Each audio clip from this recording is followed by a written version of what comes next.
Kami mempersembahkan renungan Santapan Rohani, terjemahan dari renungan Our Daily Bread.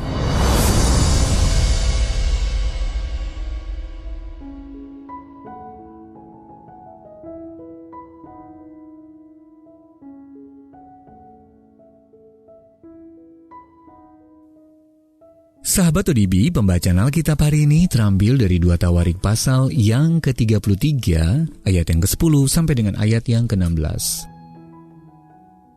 2 Tawarik pasal yang ke-33, ayat yang ke-10 sampai dengan ayat yang ke-16.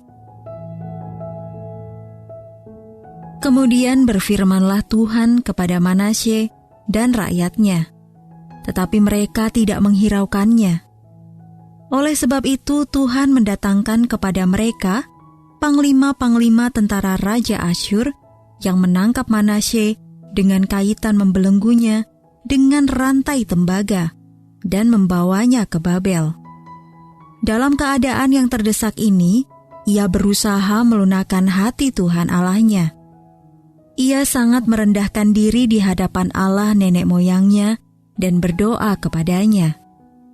Maka Tuhan mengabulkan doanya dan mendengarkan permohonannya.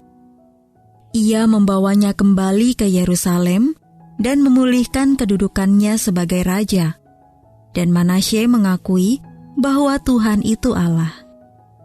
Kemudian ia mendirikan tembok luar pada kota Daud, di sebelah barat Gihon, di lembah sampai dekat pintu gerbang ikan mengelilingi Ofel. Tembok itu dibuatnya sangat tinggi. Ia menempatkan juga panglima-panglima perang di tiap kota kubu di Yehuda.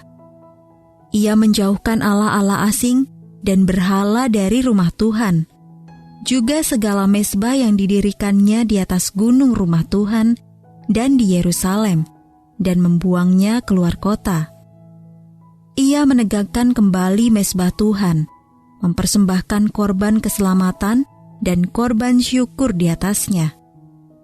Menyerukan kepada Yehuda untuk beribadah kepada Tuhan, Allah Israel. Ayat mas renungan hari ini terambil dari 2 Tawarik pasal yang ke-33, ayat yang ke-12.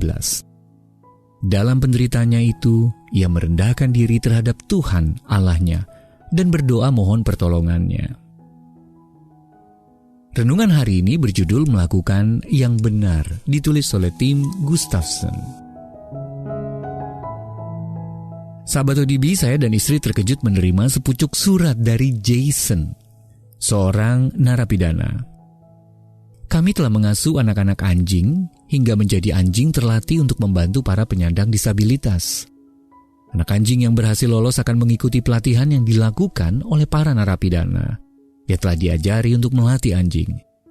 Dalam suratnya, Jason mengutarakan penyesalan atas masa lalunya.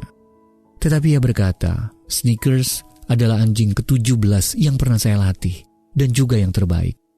Saat melihat Snickers menatap saya merasa akhirnya saya melakukan sesuatu yang benar. Sahabat ODB, Jason bukanlah satu-satunya orang yang menyimpan penyesalan. Kita semua memiliki penyesalan. Manasye Raja Yehuda memendam banyak penyesalan. 2 Tawarik pasal 33 menguraikan beberapa dari kejahatannya. Mendirikan mezbah-mezbah dan patung-patung untuk menyembah berhala, mempraktekkan ilmu sihir, dan mempersembahkan anak-anaknya sendiri. Ia bahkan menyeret seluruh bangsanya kepada jalan kejahatan.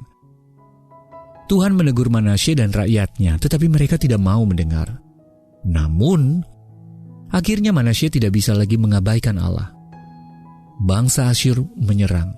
Manasye ditangkap dengan kaitan, lalu dibelenggu dan diangkut ke Babel. Kemudian Manasye pun melakukan sesuatu yang benar. Ayat 12 mengatakan dalam penderitaannya itu ia merendahkan diri terhadap Tuhan Allahnya dan berdoa mohon pertolongannya. Lalu Allah mendengar permohonannya dan memulihkan kedudukannya sebagai raja. Manasye lalu meninggalkan penyembahan berhala dan kembali beribadah kepada satu-satunya Allah yang sejati. Apakah berbagai penyesalan hidup mengancam untuk menggerogoti hidup Anda? Belum terlambat. Allah selalu mendengarkan doa pertobatan yang dinaikkan dengan rendah hati. Sahabat ODB, penyesalan apa saja yang Anda miliki? Lalu bagaimana Anda dapat menghormati Allah dengan membiarkan Dia menebus penyesalan Anda dan memakai Anda untuk melayaninya? Mari kita berdoa. Bapa, terima kasih karena Engkau selalu mendengar doaku yang jujur. Amin.